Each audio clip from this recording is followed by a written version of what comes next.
time or after Mr. Stillwell refused your test, did you ask him to consent to a preliminary breath test? I told him that he would have to. And what did he say? He said that he, to be honest, I don't really remember what he said. Did he say he would comply with it? I believe so. Okay. Because he did. He ended up, he ended up doing it.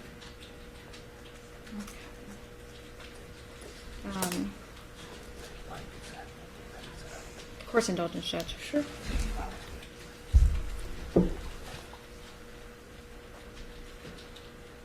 During the time before you got to this preliminary breath test, you said the defendant refused to comply with the FSTs. Is that correct? Yes, ma'am. Was he being cooperative with any other requests that you had? No, ma'am. And how was he not being cooperative? He wouldn't answer any of our questions, says he didn't have to, says that the DUI checkpoints are against the constitutional rights, doesn't believe they should be there, things like that. But yeah. When you ask a person to roll down their window at a checkpoint, is that an order? Yes. Okay. When you ask a person questions during the field sobriety tests or during the course of your investigation to a drunk driver, are those all conclusive in your investigation as to whether or not a person is under the influence? Yes. If a person won't answer any of your questions, what do you typically do? If they're not going to obey by any of the questions, I try the best that I can, because I mean, it's things that can help them out. When you ask them if they're diabetic, or if you're diabetic, then I'll get medical because maybe you're in diabetic shock, things like that. The tests will also prove to us as well if they are under the influence. At the same time, the questions that we ask is things that we pretty much already know that's going to, when they do the test anyway, how much you've been drinking. I already know you've been drinking, I can smell it, things like that. When the defendant ultimately complied with the PBT, what was his BAC? It's 8.000. Okay. Was the defendant arrested for anything? No, ma'am. What eventually was the outcome of your interaction with the defendant? After the outcome, we had conversations with them, joking around with them. And they videotaped it. That shows on the videotape of us laughing and joking and talking about it, how he goes to every single DUI checkpoint, goes against them. I was advised by Detective Lane that go ahead and give him a citation for obstruction. Objection. It's hearsay, Your Honor. Sure. Judge, I'll refer to it. Okay, sustained. Did you ultimately issue a citation to the defendant? Yes. And what was that for? Obstruction. And why did you issue that particular citation? For not complying with any of the orders that we were giving him. And again, what specific orders were you giving him that he did not comply? Not rolling his window down, not going with the field sobriety tests, not complying with any of the questions that we were giving him. He wouldn't answer anything. Could you also arrest someone for obstruction? Yes. Okay. In this case, though, you chose to issue a citation. Is that correct? Yes. Now, at this time, I have no further questions, Judge. Okay. Cross, Mr. Stillwell.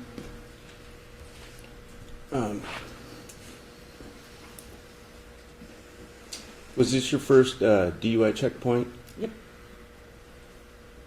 Was I your first arrest of the evening Were you the first arrest of the evening? for you? I didn't arrest you. Do you remember putting handcuffs on me at the car? Yes, you were detained. So you do recall putting handcuffs on me at the car? Yeah, it's detained, not arrest. All right.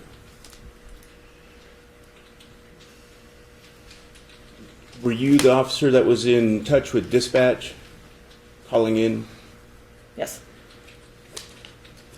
What did you call in my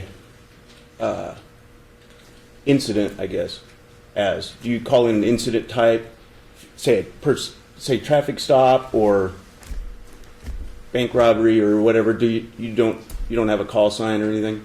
I just said one detained. Do you know of anybody that did call into dispatch and say what type of stop it was? I don't know if they know. If they would have been the other troopers, they're the only ones to have access to our dispatcher.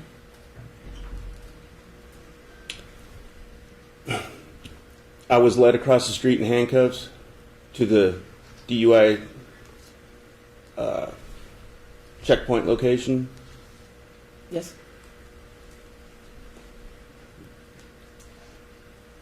Trooper Lewis then hopped in, at that time her name was Lewis, hopped in my vehicle and parked it. That one I don't know who drove it.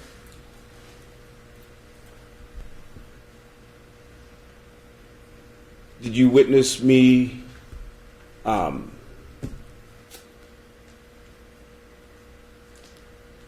I get out of the car and comply when asked?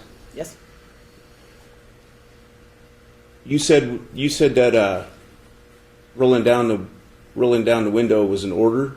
Did you order me to roll down the window? I didn't. Did you hear Trooper Lewis order me to roll down the window? No, I wasn't near when that happened.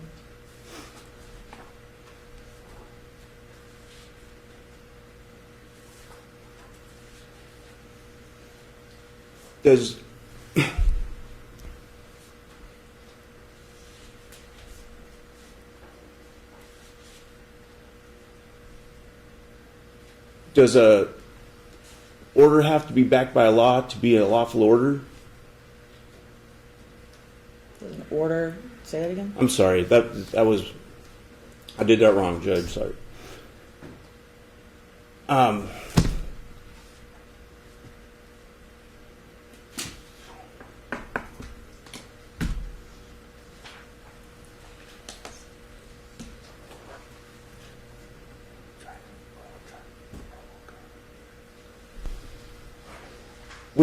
When we got to the field sobriety test, you asked me to do a walk step, Yes, sir. and then I declined. Yeah, sorry if can I interrupt? I'm sorry. I meant I had you do your eyes first. Sorry, that would always be the first thing. Not Oh, walk. Yeah. It's called horizontal gaze nystagmus.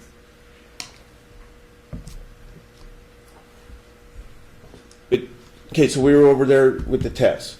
I declined. Did I ever act out or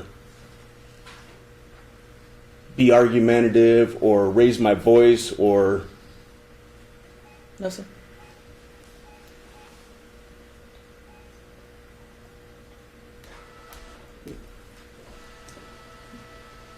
Isn't it correct that I have the right to refuse that test? The field sobriety test. The flashlight and the walking? Yes, sir. Right.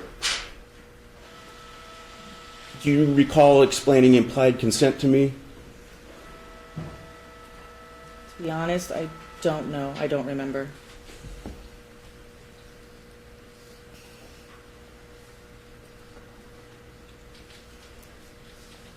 When I was at the car, did I comply with giving my information? At the car originally the checkpoint. Originally, we first, yes. Right? Yes, sir. Yeah. So overall, was I generally compliant? Most of it, yes, sir.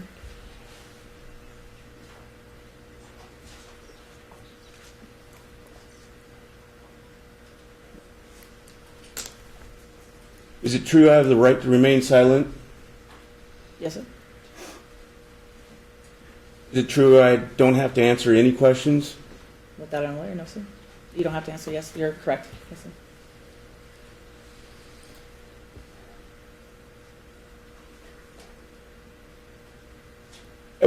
At what point did you feel that I may be intoxicated? The first time when I first saw you, you saw the bloodshot, watery eyes. Is my first clue that I saw in you. What made you decide not to give me the breathalyzer test that was in the one? The one in the van. Right. I was instructed by Detective Lane, instead of doing that one, to go ahead and give you the preliminary breath test instead, because they already had a subject that was already in there doing his test. Isn't it not true that you have to observe me for a period of time prior? 15 minutes, and we observed you before you did so. We were talking to you for a while. Was there a timeline that Detective Lane was concerned about? No, sir.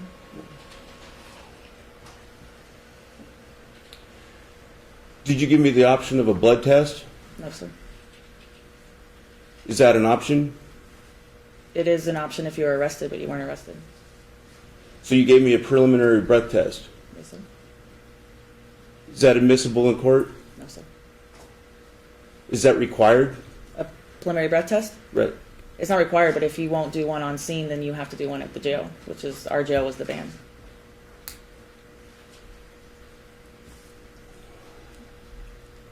Who told you to write my citation? Detective Lane.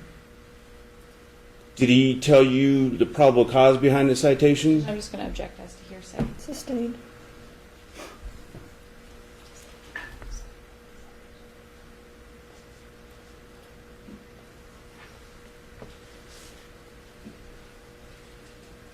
So you wrote my citation based on what you were told? Yes, sir. Did you feel that I was obstructing? Yes, sir. With my investigation, yes, sir. And that was based on the lack of field sobriety tests? Cooperation.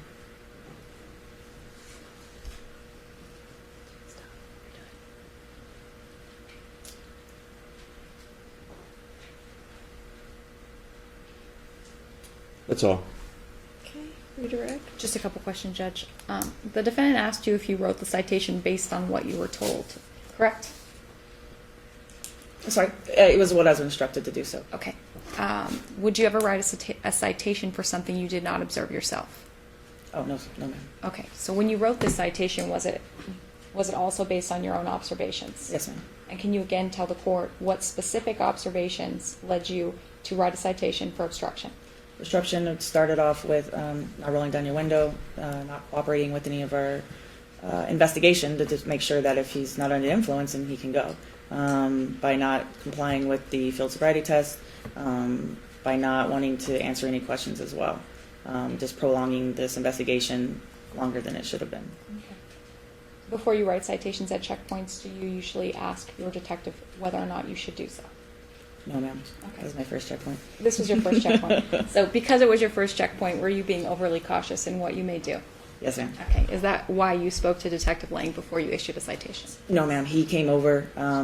The only reason he came in contact with us is because we had another guy filming the whole situation, so he wanted to know what was going on, and so we informed him of the situation. Okay. So was this a somewhat atypical situation with the filming and everything like that? No, ma'am. The detective has seen it at all his DUI checkpoints, so he knew what was going on. But it's typically not anyone you pull out is not going to have someone filming you. Okay. And hypothetically, without even if you hadn't spoken to Detective Lang, would you yourself, as a trooper, have